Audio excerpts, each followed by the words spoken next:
Hello aspirants, good morning and welcome to daily news analysis of The Hindu. Today the date is 3rd June, so let's get started. Now, as an I wash सिर्फ आंखों में धूल झोंकने के लिए government ने क्या किया है कि सीबीआई के ऑफिशियल्स को ट्रांसपोर्ट कर दिया है और पूरे मीडिया को एक एजेंडा दे दिया गया big action from the government. But the fact is कि कल इन ऑफिशियल्स का ट्रांसफर किया जो चेयरमैन थे सीबीएसई के, और आज सुबह उन्हें एग्रीकल्चर मिनिस्ट्री में एज अ सेक्रेटरी अपॉइंट कर दिया गया। ओके, तो ये पनिशमेंट कहाँ हुई? इतने बड़े फेलियर और ब्लंडर के लिए लाखों बच्चों को परेशान करके आप ये पनिशमेंट तो नहीं दे रहे ना। It is just routine transfer कि आपने वहां से ऑफिशियल को निकाला और उसे एग्रीकल्चर मिनिस्टर में ट्रांसफर कर दिया। उसी तरीके से मैंने आपको बताया था कि नीट 2024 में एनटीए के जो चेयरमैन थे, जब पेपर लीक हुआ था तो उनको वहां से डिसमिस किया गया और उसके बाद अभी रिसेंटली उन्हें छत्तीसगढ़ का चीफ सेक्रेटरी अपॉइंट किया है। तो आप गलत करने वालों को पनिश नहीं कर रहे, आप उन्हें रिवॉर्ड दे रहे हो उल्टा। और ये एक इतना बैड प्रेसिडेंट सेट कर देता है कि उसके बाद कोई डर नहीं रह जाता और इस तरह की धांधलियां होती रहती हैं। आपको एक पूजा खेटकर का केस याद है यूपीएससी का? उसका इंटरव्यू लेने वाले मिस्टर सोनी, ठीक है, जो उस इंटरव्यू पैनल के हेड थे जिसमें उस लड़की ने इंटरव्यू दिया था। ओके, इन्होंने जैसे पूजा खेटकर का इशू सामने आया तब ये शायद चेयरमैन बन चुके थे यूपीएससी के। उसके बाद ये रिजाइन करके तुरंत भाग गए, तुरंत रिजाइन करके भाग गए। कोई भी सिटिंग चेयरमैन अपना टेन्योर कंप्लीट होने से पहले रिजाइन नहीं करता जब तक कि उसे किसी गलत चीज का डर ना हो। ओके, सो सिंस 2023 जब मैंने पहली बार ये रियलाइज किया था कि यूपीएससी का पेपर टफ नहीं हो रहा है, ये वेग हो रहा है। ओके, टफ होना अच्छी चीज है, वो हम हैंडल कर सकते हैं अगर आप पढ़ रहे हो तो। वेग किया जाता है ताकि अंदर कुछ धांधली की जा सके। तो ये बातें बच्चों को तब समझ नहीं आई थी। हद से ज्यादा टफ सी सेट बनाया गया बेवजह कुछ बच्चों को एलिमिनेट करने के लिए, तब भी लोगों ने माना नहीं। बट अब 25 में जब ये चीज दोबारा हुई है और एक्सट्रीम लेवल पे हुई है, तब लोगों को रियलाइज हो रहा है कि हाँ, सरकार में बैठे हुए लोग कुछ गलत कर रहे हैं। ओके, तो anyway this is just an eye wash, इससे कुछ नहीं होने वाला है। Nothing is going to change. जब तक आप ऑफिशियल्स को पनिश नहीं करोगे इससे कुछ नहीं बदलेगा। बच्चे परेशान होते रहेंगे और इसी तरीके से चलता रहेगा। Now look at our government priorities. Just look at this. Madhya Pradesh government relaunch public bus service after 21 years. I mean, this is not government job. ये एमपीपीएससी का भी लास्ट ईयर फरवरी में प्रीलिम्स हुआ था, आज तक उसका मेंस नहीं हुआ है। ओके, सबसे बड़ा ब्लंडर कल हुआ है। यूपी का कोई एग्जाम था, आई डोंट नो क्या नाम था उसका। ओके, कोई एग्जाम था करीब 330 के आसपास, उसमें पोस्ट थी। रिजल्ट पब्लिश कर दिया गया एंड यू नो व्हाट, वो कह रहे हैं कि कोई भी बच्चा सिलेक्ट नहीं हुआ, कोई भी नहीं। I mean, I don't know what mess is going on. ठीक है, एक चीज होती है कि हम गवर्नमेंट जॉब्स नहीं देना चाहती सरकार, या कम करना चाहती है ब्यूरोक्रेसी, तो करो। लेकिन एग्जाम भी कराओगे, उसमें धांधलियां भी करोगे, फिर रिजल्ट नहीं दोगे, कई बार कोर्ट केस में उलझाए रखोगे सालों तक बच्चों को, कहीं पेपर लीक कराओगे, तो ये सब मत करो एटलीस्ट। ओके, नहीं कराना है तो बिल्कुल मत कराओ, ताकि बच्चा अपना टाइम ना खराब करे कहीं और कुछ देखे। बट इस तरह की हरकतें जो ये लोग कर रहे हैं ये ठीक नहीं है। एंड ये सब चीजें ना अब अपने पीक पे पहुंचने वाली है। चारों तरफ मैस क्रिएट हुआ पड़ा है। ये गवर्नमेंट आई थी with the promise of maximum governance and minimum government, but 2026 आते आते इनका प्रॉमिस कन्वर्ट हो गया into maximum government and zero governance. Maximum government में इसलिए बोल रहा हूँ कि हर जगह गवर्नमेंट हर्डल्स हैं आपके लिए। ओके, कोई छोटा सा गवर्नमेंट के खिलाफ कोई क्रिटिसिज्म कर दे, ये उसके यहाँ नोटिस भेज देंगे। एक सबसे फनी चीज हुई है वेदांता ग्रुप, अनिल अग्रवाल का, ठीक है, माइनिंग माइनिंग कंपनी है बहुत बड़ी। इनके घर पे कल ईडी की रेड पड़ी। क्यों पड़ी?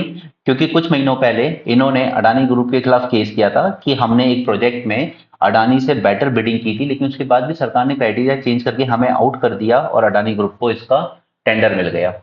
आपने अडानी ग्रुप के खिलाफ हाईकोर्ट गए और यहां से ईडी ने आपके यहाँ पर रेड डाली। ओके, सो इसलिए मैं कह रहा हूं मैक्सिमम गवर्नमेंट, हर जगह है गवर्नमेंट, लेकिन गवर्नेंस जीरो। चलिए हम अपने काम की बातों पे आते हैं, ये सब तो चलता रहेगा। Civil society groups up in arms over new Ladakh liquor policy. No, एक तरफ आप हिमालय को बहुत सेक्रेट बताते हो, आप उसे लद्दाख को एक टूरिज्म पोटेंशियल की तरह डेवलप भी करना चाहते हो, बट दूसरी तरफ कि वहां के लोकल लोग, देखिए लोकल लोगों के अगेंस्ट जाके आप किसी भी तरह की पॉलिसी अगर बनाओगे तो वहां पर प्रोटेस्ट और डिसकंटेंट होगा। आप किसान बिल लेके आए लेकिन आपने किसानों को बिल्कुल कंसल्ट नहीं किया था, तो उसी का नतीजा होगा कि वो बैठे रहे वहां पे, साल भर बैठे रहे और आपको बिल वापस लेने पड़े। वैसे ही कुछ आप यहाँ कर रहे हो। Our stand is clear. We do not support the opening of 20 new wine shops or the unrestricted sale of alcohol in hotels, guest houses, and homestays.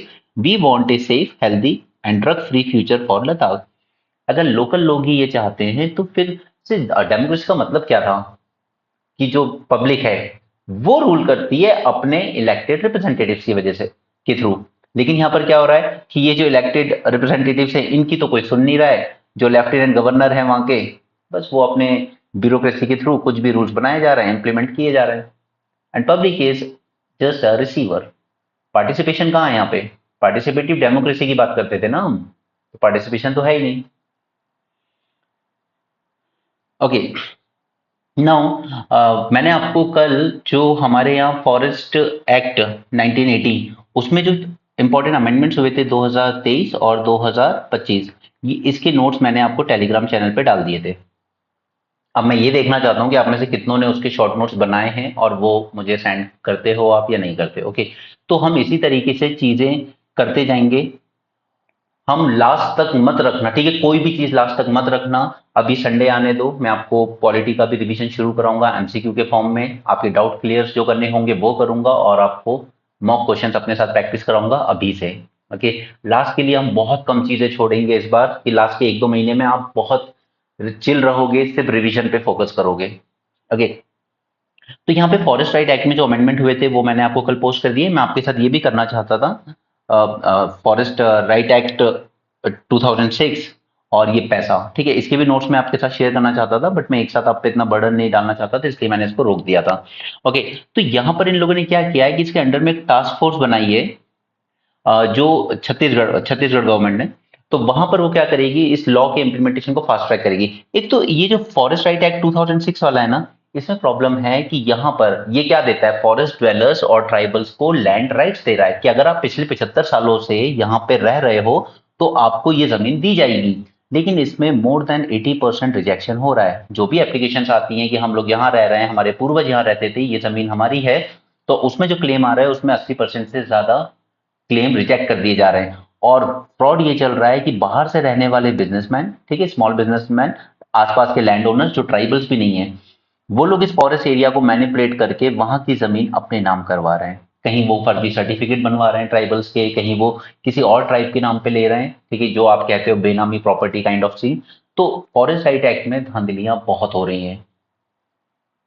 और फिर जब ये लोग प्रोटेस्ट करने के कोई तरीके ढूंढते हैं तो लोग उनको अर्बन नक्सल डिक्लेयर कर देते हैं या फिर उनको माओवादी यानी कि नक्सल डेवलप कर डिक्लेयर किया दिया जाता है। ओके, तो अब यहाँ पे गवर्नमेंट क्या कर रही है, देखिए इनके अंदर में ऑलरेडी स्टैट्यूटरी बॉडीज हैं जो इनके क्लेम्स वगैरह को देखेंगी। लेकिन यहाँ पे गवर्नमेंट ने क्या किया है, they have constituted a task force headed by a secretary, ठीक है, in Chhattisgarh to fast track the implementation of these laws.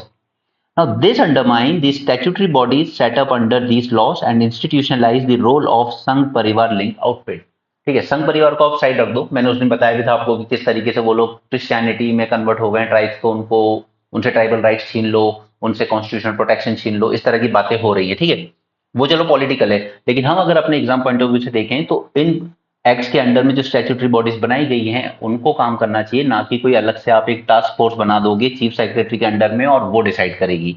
This task force is meant to map potential areas for community forest resources rights claim under the FRA. और इस छत्तीसगढ़ में याद रखिए Hasdeo forest, जाइए Google पे picture check कर लीजिए, Adani group को मिलने से पहले हसदेव फॉरेस्ट कितना घना था और आज वो पूरी तरह से सिर्फ माइनिंग में पूरा डिस्ट्रॉय हो चुका है।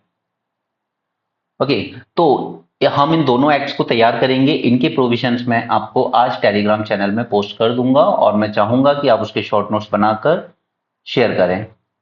ओके, क्योंकि ये चीजें हम अभी से प्रिपेयर करते जाएंगे ना तो आपका स्टैटिक भी कवर होगा, करंट भी कवर होगा और लास्ट में हमारे पास मोर देन इनफ टाइम होगा to go for multiple revision.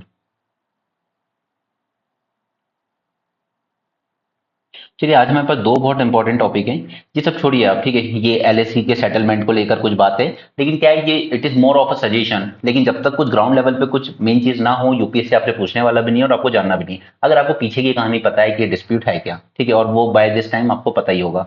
US Iran negotiation still a road to nowhere. मैं आपको पहले ही कह चुका हूं, जब तक इसराइल अपनी लेबनान पे होने वाली बमबारी बंद नहीं करेगा, हिजबुल्लाह को भी इस पीस डील में इन्वॉल्व नहीं करेगा, तब तक ईरान सेटल करने के मूड में नहीं है।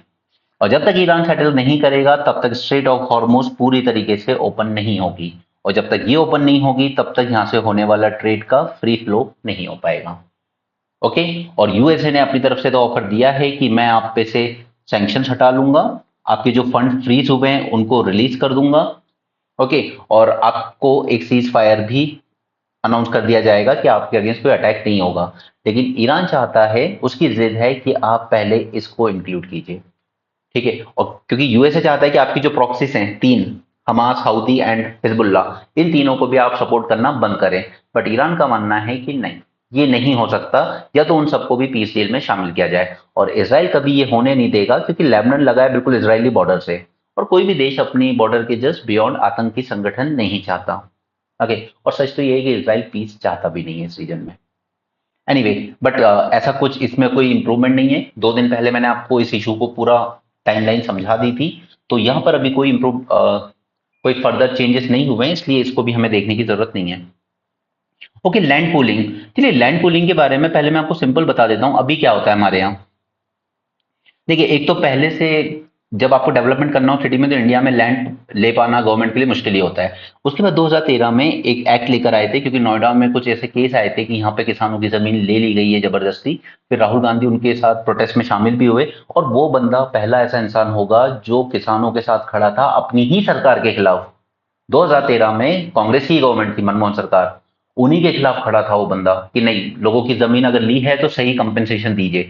और फिर उन राहुल गांधी की एफर्ट से एक लॉ इनेक्ट किया गया, right to fair compensation and transparency in land acquisition, rehabilitation and resettlement. यहाँ पे दो चीजें एम्फेसाइज की गई कि ये बाकी सब चीजें तो पहले से थी, लेकिन रिहेबिलिटेशन, अगर आप जमीन ले रहे हो तो काम शुरू करने से पहले उनको रिहेबिलिटेट कीजिए कहीं पर और रीसेटल कीजिए, उसके बाद जमीन पे काम शुरू कीजिए। तो इससे प्रोजेक्ट वगैरह में डिले और ज्यादा आने लगे। आज सड़क पे अगर आपको कोई रिंग रोड बनाना है, कोई कॉरिडोर निकालना है वहां से, तो वो इतना आसान नहीं है इस एक्ट के आने के बाद। ओके। तो ये चीजें तो हमेशा से रहेंगी कि इंडिया में डेवलपमेंट इस वजह से हो भी नहीं पाता है। लेकिन ये भी सच है कि सरकार में धांधलियां बहुत होती है, जनता भरोसा करती नहीं, there is a clear trust deficit. तो यहां पर एक नई चीज है जो गुजरात में काफी सक्सेसफुल है, वो है लैंड पूलिंग। अभी लैंड पूलिंग क्या मॉडल है, इसको हम समझते हैं कि चलिए आपकी सिटी के बाहर कहीं पे 100 एकड़ जमीन है। ओके। 100 एकड़। अब इस 100 एकड़ में 10 फार्मर्स इन्वॉल्व हैं, 10-10 एकड़ लेकर, ठीक है। अब मान लीजिए कि सरकार इन सब से 40% जमीन लेती है, कि चलिए एक काम कीजिए, 40% दे दीजिए। तो सबने 6 एकड़ अपने पास रख ली और 4 एकड़ दे दी, ठीक है। यानी कि सरकार ने 40 एकड़ जमीन पर डेवलपमेंट कर दिया। तो मान लीजिए कि यहां से कोई वेस्टर्न फ्राइट कॉरिडोर निकाल दिया, या कोई रिंग रोड बना दिया, या कोई भी इंफ्रास्ट्रक्चर डेवलप कर दिया, और बाकी की जो 60% बच गई इस 100 में से, वो किसानों को ही वापस दे दी। यानी कि जो किसान अब 10-10 एकड़ जमीन के मालिक थे, वो कितने के मालिक बचे, अब 6 एकड़ ईच। सरकार यहां पर कोई लमसम पेमेंट नहीं देगी, ठीक है। सरकार आपसे जमीन लेने के कोई पैसे नहीं दे रही आपको, तो सरकार का पहला तो खर्चा बच गया। पर यहाँ पे जमीन वालों को क्या फायदा हुआ? फायदा ये हुआ कि जब यहाँ पे ये इंफ्रास्ट्रक्चर डेवलप हुआ, ठीक है, तो जो जमीन जैसे 10 एकड़ थी यहाँ पे, तो जिस जमीन के रेट 10 लाख पर एकड़ थे, ठीक है, 10 लाख, यानी कि एक किसान कितने का मालिक है अभी? 1 करोड़ का। इसी जमीन के रेट बढ़ के क्या हो जाते हैं इस रिंग रोड के डेवलप होने के बाद? 30 लाख। अब ये सिर्फ 6 एकड़ का किसान बचा है, ठीक है, लेकिन अब उसकी पर एकड़ की जो कीमत थी वो कितनी हो गई है? 30 लाख रुपए। जो 10 लाख रुपए पर एकड़ की कीमत थी, वो इंफ्रास्ट्रक्चर डेवलप होने के बाद कितनी हो गई है? 30 लाख रुपए। तो अब आप मल्टीप्लाई कर लीजिए, कितना हो गया? 1.8 करोड़, ठीक है। तो आज उसकी 6 एकड़ की जमीन कितना देके जा रही है उसको? पिछली 10 एकड़ से कहीं ज्यादा। Okay. So this is called as land pooling system. Clear? तो ये मॉडल तभी सक्सेसफुल हो सकता है जब गवर्नमेंट का सारा काम भी ट्रांसपेरेंट हो और पब्लिक को भी गवर्नमेंट पे ट्रस्ट हो। क्यों? ओके, क्योंकि कहने के लिए तो किसान कहेगा कि यार मेरी 4 एकड़ चली गई बेवजह। हाँ चली गई, लेकिन आपकी 10 एकड़ की कीमत कितनी थी? 1 करोड़। आज आपकी सिर्फ 6 एकड़ है, लेकिन कीमत कितनी है? 1.8 crore. Okay, so this is called as land pooling system, जो कि आपका काफी सक्सेसफुल रहा है गुजरात में। फिर महाराष्ट्र ने इसको रेप्लिकेट करने की कोशिश की, लेकिन again due to lack of experience उतना कामयाब नहीं हो पाए वो, और अभी राजस्थान में अपनी लैंड पूलिंग पॉलिसी लेकर आए। Okay, so land pooling model क्या है? It is an alternative urban planning mechanism to traditional compulsory land acquisition. ठीक है, जो ट्रेडिशनल वे था कि आपकी जमीन लेंगे और पैसे देंगे, वो मॉडल नहीं है, ये उसका ऑल्टरनेटिव है। Instead of government forcefully buying land from the owner, it acts as a facilitator. Under this model, first is voluntary contribution. Landowners voluntarily contribute a portion of their land, typically 25 to 40% to a common pool. क्यों कर रहे हैं लोग? क्योंकि लोग चाहते हैं कि यार हमारी जमीनें तो उधर हैं, लेकिन उधर पूरी बंजर है, खेती भी नहीं होती है, फालतू पत्थर पड़े हो, पथरीली जमीन है, और उसकी कीमत भी कौड़ियों के भाव है। तो वो लोग खुद अपनी 100 एकड़ को पूल करते हैं, सरकार से रिक्वेस्ट करते हैं, यानी कि सरकार से कहते हैं कि आप फैसिलिटेट कीजिए, यहाँ पर कोई ऐसा प्रोजेक्ट ले आइए, हम लोग अपनी 40 एकड़ देने को तैयार हैं। ठीक है, लेकिन कोई ऐसा प्रोजेक्ट ले आइए कि हम 60 एकड़ में, बाकी जो 60 एकड़ हमारे पास बचे वो हमारी लाइफ को बेटर बना सके। Okay, so this is totally A voluntary contribution. Okay, now the pooled portion is utilized by the development authority to build public infrastructure such as road, public amenities, park, housing for EWS. Okay, return क्या होगा? जो reconstituted land बचेगा 60%, the remaining portion जितना भी हो 60-70 is return to the original land owners as reconstituted plots that are better shaped, properly serviced and significantly more valuable due to new infrastructure. ये है आपका लैंड पूलिंग सिस्टम।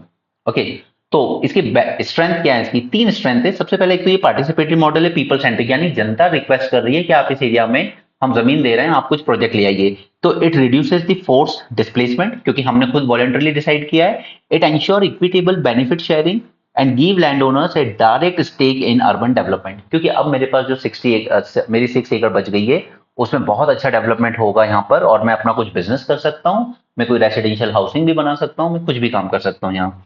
दूसरा, financially self sustaining, क्योंकि यहाँ पे सरकार को पैसा नहीं देना पड़ रहा है। The cost of the development is recovered by government through incremental charges. अब सरकार ने जो 40% पे डेवलपमेंट किया, उसमें खर्चा तो आया है, तो वो कैसे रिकवर करेगी सरकार? वो करती है through incremental charges from land owner. कि आपकी जैसे प्रॉपर्टी की वैल्यू बढ़ गई है ना, तो आप उस पर जो भी टैक्स वगैरह दोगे, प्रॉपर्टी टैक्स वगैरह, उससे वो अपना कॉस्ट रिकवर करती है। Okay, and third is faster urbanization. It enables faster structured urban expansion while actively preserving environmentally sensitive areas. Okay, so these are the benefits, but challenges बहुत हैं। सबसे पहला तो कि डिजिटलाइज नहीं है हमारे यहाँ पर land records. The major administrative bottleneck is lack of digitise updated land records. For instance, Guwahati में ये हुआ, उन लोगों ने करने की कोशिश की, लेकिन गुवाहाटी में हाल ये थे कि इतनी डिस्क्रिपेंसीज थी between the revenue records and actual ground realities कि ये इंप्लीमेंट हो ही नहीं पाया। ओके, अब मुझे ये बताइए कि प्रॉपर लैंड रिकॉर्ड्स को डिजिटाइज करने के लिए सरकार ने कौन सी स्कीम लॉन्च की थी? ये हमने प्रीलिम्स में भी डिस्कस की थी, खासकर विलेज एरियाज के लिए।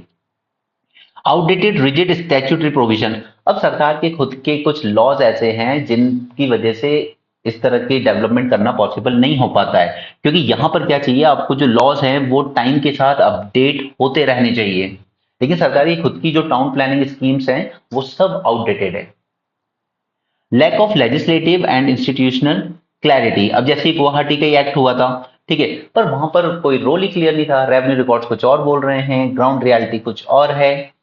ओके, और फिर उसके बाद जब आप डेवलप कर भी दोगे, तो जो हमने ऊपर इंक्रीमेंटल चार्जेस की बात की, सरकार अपना पैसा वसूल करेगी, तो वो जो एग्जैक्ट परसेंटेज कितना लोगे आप, क्या लोगे, ठीक है, उसमें भी कोई ट्रांसपेरेंसी नहीं होती है। इस वजह से इन सब में प्रोग्रेस स्टॉल हो जाती है। ठीक है, अगर ये पॉइंट्स आपको टफ लगे, आप इनको साइडलाइन कर दीजिए, आप इजी पॉइंट्स भी डाल सकते हो अपने आंसर में।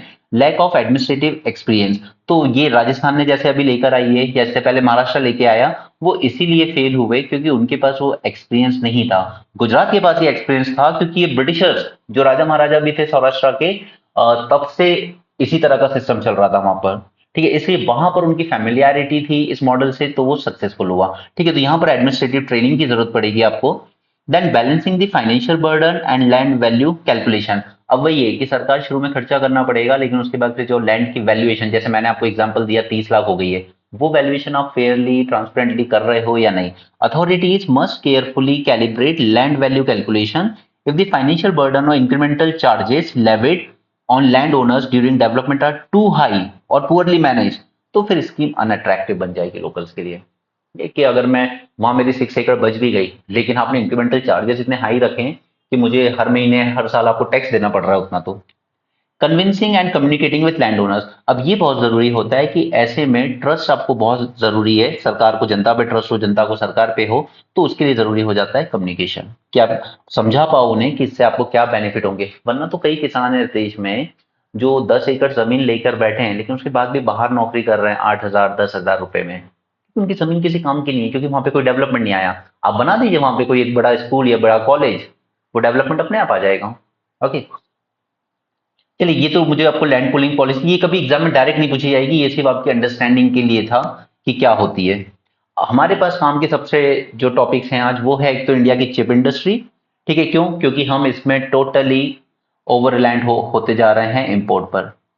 हमारे पास कुछ प्रोजेक्ट्स आए हैं, कुछ इन्वेस्टमेंट आया है, लेकिन अभी उसको ग्राउंड रियलिटी बनने में करीब 2-3 साल का टाइम और लगेगा। India faces steep challenges in developing world-class semiconductor manufacturing capabilities. India does not have a single fabrication unit. जो पहली यूनिट भी अनाउंस हुई है धोलेरा गुजरात में, वो फंक्शन शुरू करेगी या प्रोडक्शन शुरू करेगी 2028 से।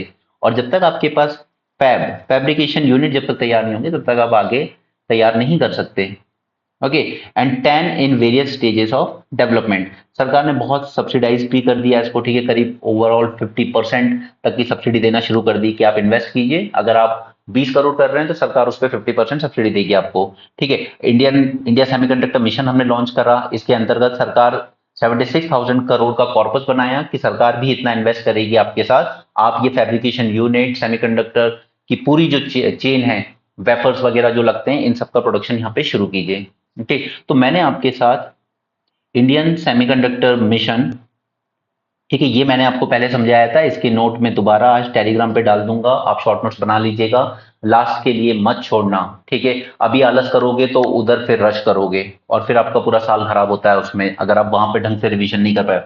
एक बात अपने दिमाग में अच्छे से रख लो, एनीथिंग दैट यू रीड और यू हैव स्टडीड, अगर आप उसे एग्जाम के 1 महीने पहले रिवाइज नहीं कर पा रहे हो, तो आपका वर्क डन जीरो होगा।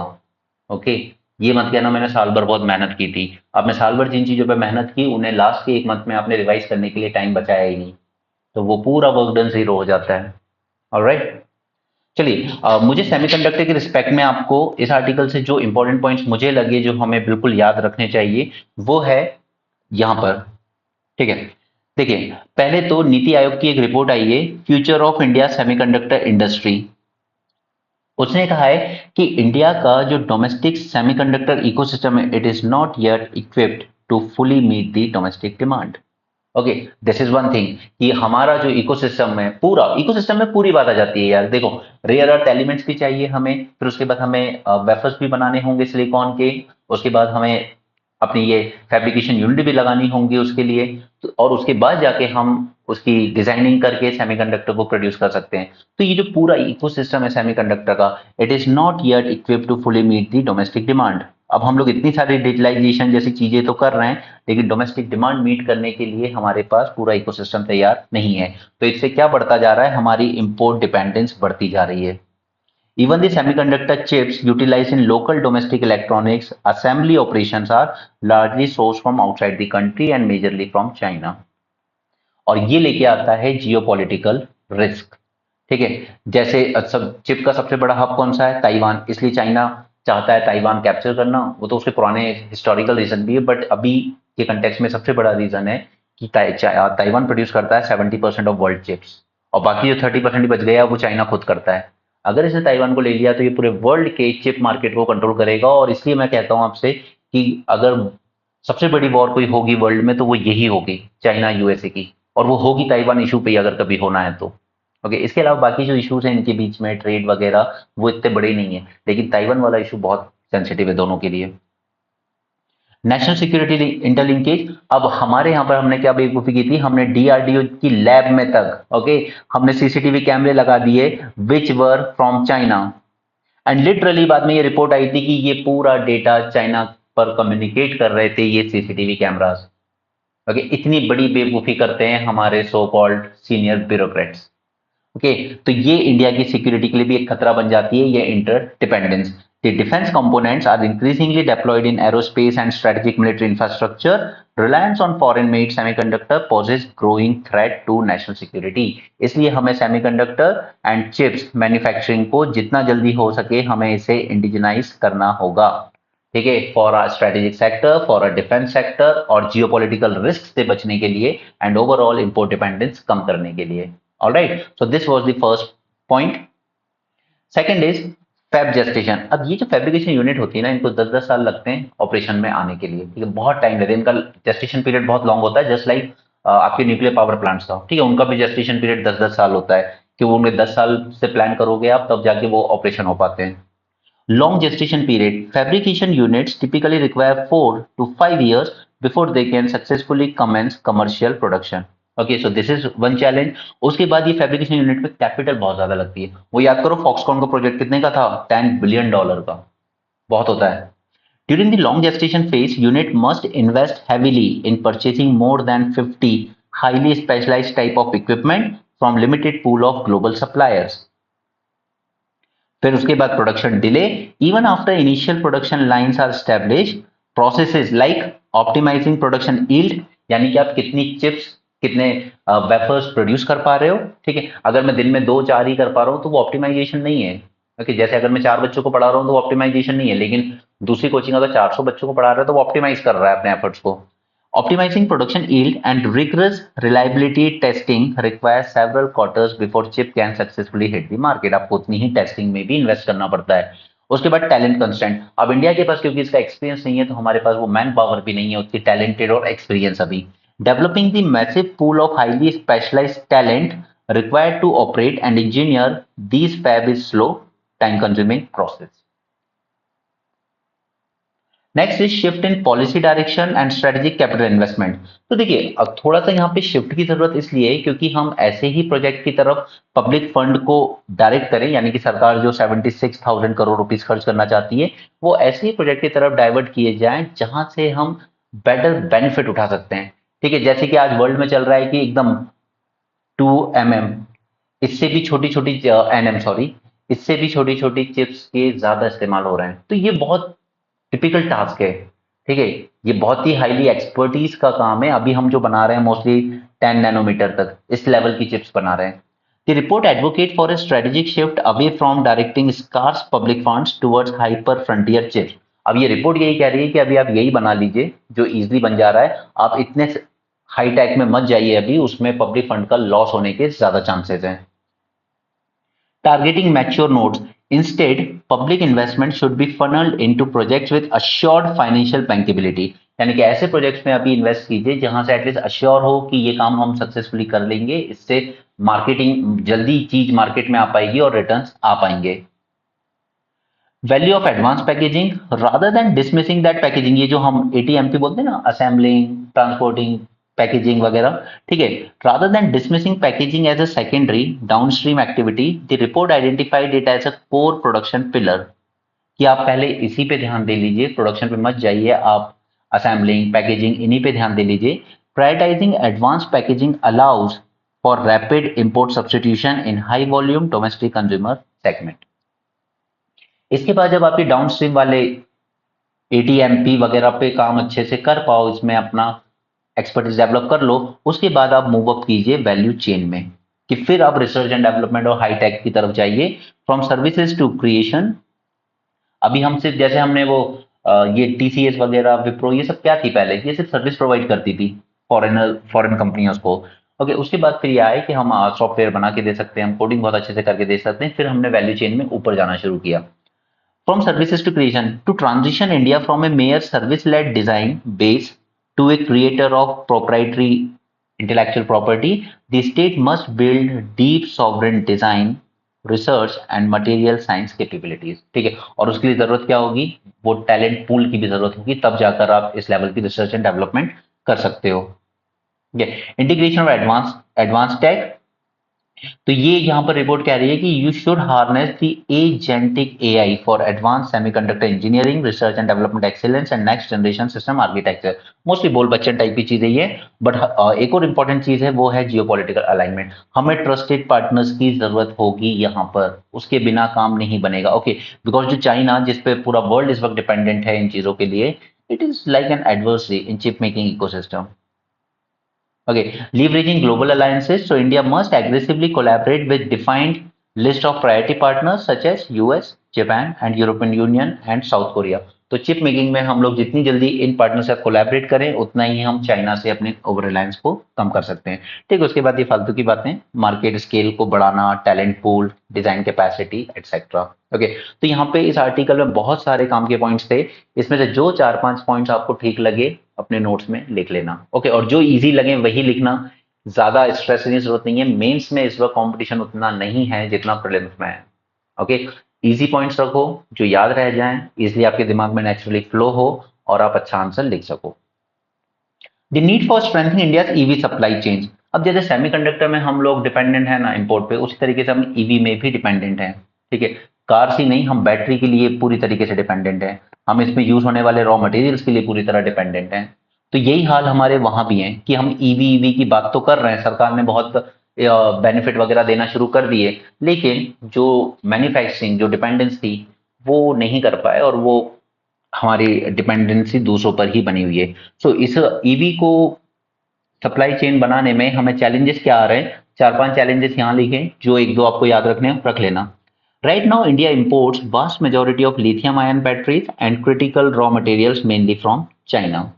ओके, अगर इन कंट्रीज ने रेस्ट्रिक्ट कर दिया, जो कि उन्होंने किया था कोविड के टाइम, हमारा पूरा ऑटोमोबाइल सेक्टर ठप पड़ गया था। इफ दोस कंट्रीज रेस्ट्रिक्ट और raise prices, India EV growth hits a sudden wall. Okay, that's first point. Second is building local manufacturing. तो क्या हम लोकल मैन्युफैक्चरिंग बनाने की कोशिश नहीं कर रहे हैं? बिल्कुल कर रहे हैं। हमने पीएलआई स्कीम में एडवांस केमिस्ट्री सेल के लिए बहुत पैसा दिया। To fix this, India is trying to make its own batteries at home.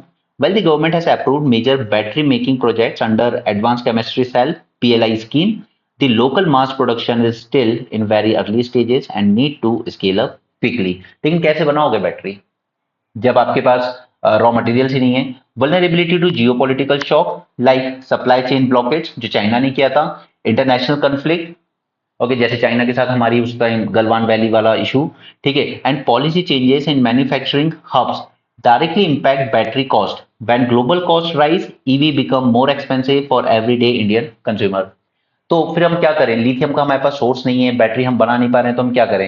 देखिए, हम यही कर सकते हैं कि या तो हम लिथियम रिजर्व ढूंढ लें अपने देश में या दूसरों के देश में, ठीक है, या फिर ऑल्टरनेटिव बैटरी टेक्नोलॉजीज, जैसे मैंने आपको सोडियम आयन बैटरीज पढ़ाया था, ठीक है, सैंड बैटरीज भी आती हैं, हम उन टेक्नोलॉजीज पर डेवलपमेंट पर ध्यान दें। From fuel dependence to battery dependence, ये सबसे बड़ा चैलेंज पड़ा है कि हम लोग फ्यूल डिपेंडेंस कम करना चाहते हैं अपनी, लेकिन बैटरी डिपेंडेंस बढ़ती जा रही है। अगर हम ईवी की तरफ स्विच भी कर जाए, तो पहले हम फ्यूल इंपोर्ट कर रहे थे, अब हम बैटरी इंपोर्ट करते रहेंगे। उसके बाद फर्दर स्टेप्स यहाँ पे, तो इसके लिए हमने काबिल बनाया था, उसने लिथियम ट्राइंगल अर्जेंटीना में कुछ माइंस एक्वायर भी की थी, ठीक है। उसके बाद ये जो एसीसी पीएलआई स्कीम है, इसको हम और एक्सेलरेट करने की जरूरत है हमें। सर्कुलर इकोनॉमी एक बन के आता है कि हम लोग जो पुरानी बैटरीज है उनसे ही रॉ मटेरियल्स को एक्सट्रैक्ट करें और न्यू बैटरीज के डेवलपमेंट में यूज करें। फिर ऑल्टरनेटिव केमिस्ट्रीज यानी टेक्नोलॉजीज पे वर्क करें, sand ion battery, sodium ion battery, इनकी टेक्नोलॉजीज पे ध्यान दें, और global EV supply chain alliance बनाए दूसरी कंट्रीज के लिए के साथ, ताकि हम चाइना +1 पार्टनर को डेवलप कर पाए। Okay, so all these are easy point, आप आराम से लिख लोगे कि हमारे यहाँ ईवी इकोसिस्टम या सप्लाई चेन डेवलप करने में क्या चैलेंजेस हैं और उसके क्या सॉल्यूशन है। क्लियर? देन ये रुद्रा M2 मिसाइल है, इसके बारे में मैंने शॉर्ट नोट्स भी डाले थे प्रीलिम्स के टाइम पर। It is air to surface missile and it is indigenous. इस बार यही क्वेश्चन आया ना कि इनमें से 3 में से कौन से इंडिजिनस हैं हमारे, ठीक है, हम खुद ही बनाते हैं उसको। यहाँ पर ये कोई इतना खास टॉपिक नहीं है, तो उसको छोड़ सकते हो आप। Extreme heat test India record milk production, तो गर्मी की वजह से गाय की जो एनर्जी होती है वो मिल्क प्रोड्यूस करने की बजाय दूसरी तरफ चली जाती है अपनी बॉडी को मेंटेन करने में। ओके, बट ये याद रखिए डेयरी सेक्टर कंट्रीब्यूट करता है 5% of India GDP and it support more than 80 million, that is 8 crore farmers.